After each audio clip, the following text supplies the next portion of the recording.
por que o grout é utilizado para o aumento da resistência da parede? Vamos lá. Vamos pensar, isso aqui é um bloco.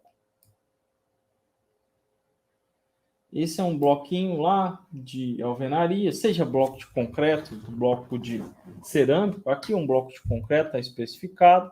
Esse bloco tem medida padrão, então normalmente ele tem aqui 39 ou 29 por 14, ou 19, ou 11,5, tem diferentes larguras. E desse bloco, a área bruta desse bloco seria simplesmente 14 vezes 39. Essa seria a chamada área bruta, tá? Desse bloco. Porém, metade, isso que a norma de alvenaria fala, mais ou menos metade desse bloco é aproximado, tá? Porque depende da espessura dessas paredes aqui, ó. Mas se fizer uma conta, mais ou menos metade é vazio, não tem nada. É oco, né? Visto de cima. Então, a área líquida desse bloco é metade da área bruta. Certo? Ou seja, do 14 por 39, se eu fizer a continha, só a metade tem bloco especificamente. A outra metade não tem nada, está vazio. Olhando por esse raciocínio, vamos pensar nesse raciocínio que metade é só o que tem parede, o resto é vazio. Para eu produzir um bloco de 10 MPa,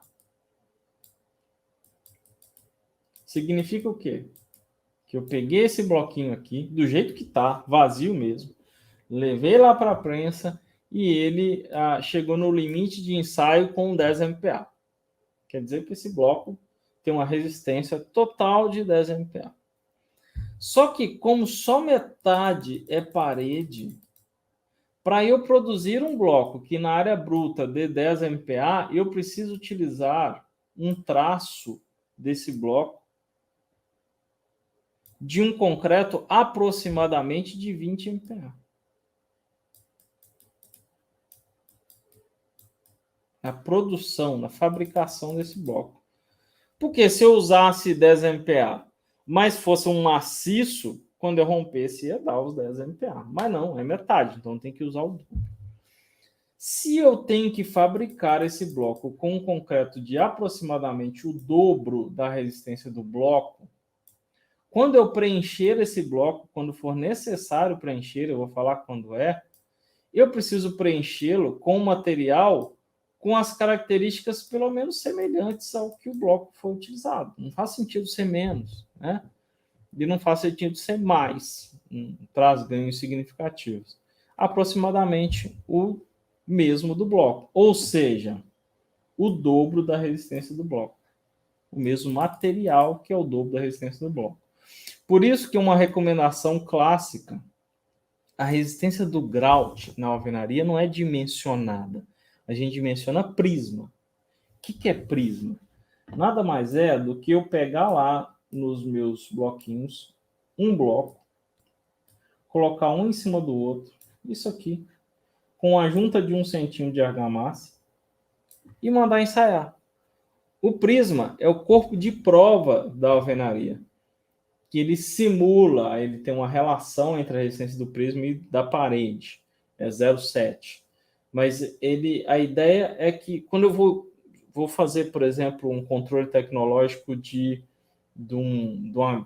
concreto de uma viga ou de um pilar, eu não ensaio o pilar inteiro. Eu pego um corpinho de prova, cilindro, e mando ensaiar. Na alvenaria, esse é o corpo de prova da alvenaria. Por quê? Porque ele tem tanto o bloco quanto a argamassa, que isso é alvenaria.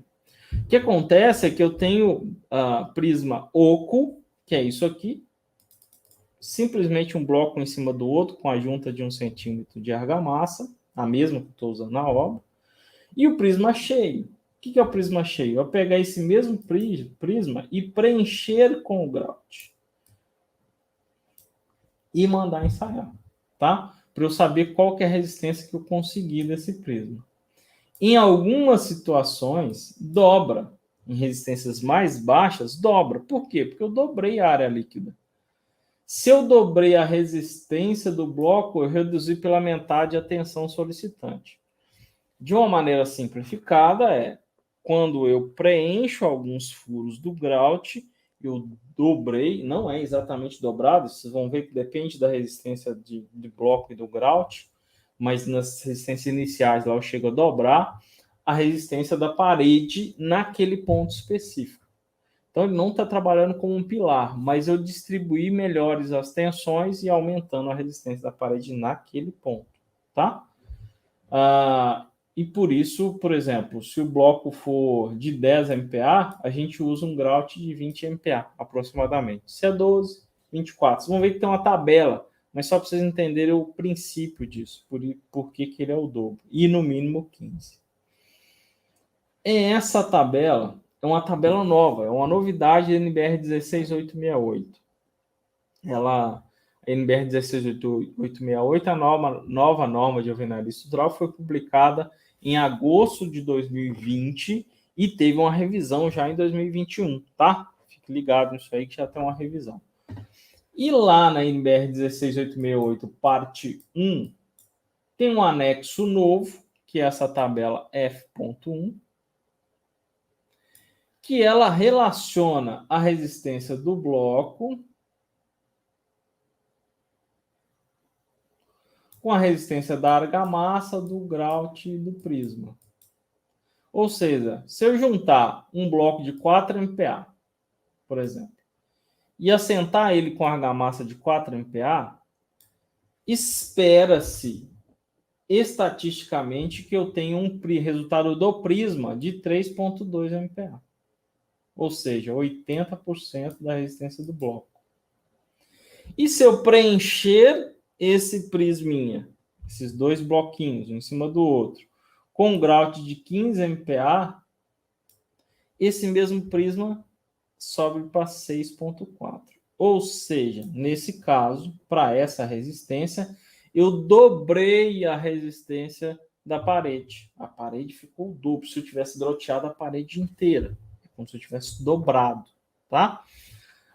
Se esse bloco for de 6 MPa, o prisma é 4,5. Só que o prisma oco, né, que é esse aqui. Só que o prisma cheio, que é esse FPK asterisco, não chega a dobrar, né? Tá vendo? Não vai para 9, vai para 7,9, ou seja, ele aumenta 75% da resistência. Mas de onde se acha isso? Ensaiando. Foram ensaiar centenas, talvez milhares de prismas para chegar nessas relações, tá? Se for de 12 MPa, aumenta 60%, que é o limite aqui. No mínimo 60% é o aumento da resistência desse prisma. Tá? Isso vale para todos os outros blocos, bloco cerâmico também, e as relações, no caso do bloco cerâmico, nunca dobra. É no máximo 60% da resistência da parede. Então, essa é uma das funções do grout, é preencher a parede nos pontos que eu vou dimensionar, é cálculo isso, não é achismo, para que naquele ponto a resistência da parede dobre, ou aumente pelo menos 60%, a depender desse conjuntinho que eu estou utilizando, de bloco, argamassa e grout. O grout aqui vai variar entre 15 MPa e até 40 MPa no máximo.